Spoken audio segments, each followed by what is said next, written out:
Què fa aquest bloc enorme enmig del barri de Gràcia? És un bolet, està fora d'escala, segurament molta gent diria que és lleig, però crec que és un dels edificis més interessants de la ciutat. Això és Escorial 50, un edifici modern i brutalista que va ser Premi FAT el 1962 i també està catalogat. Va ser dissenyat per un grup d'arquitectes que promovien l'arquitectura racionalista i tenien una visió ètica perquè el que volien era dignificar l'habitatge social, això és un edifici de pisos de lloguer assequible, i també volien fomentar el sentiment de comunitat, per això van crear espais comuns com aquest. Per arribar als pisos passes per aquesta mena de balcó corregut, com una passera, que és un lloc de trobada, on saludar-te amb el veí, però alhora és com una extensió de casa.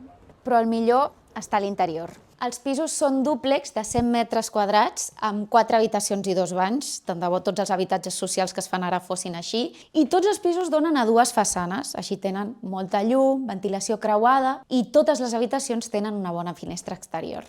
Per cert, les rajoles em semblen precioses, molt racionalistes també.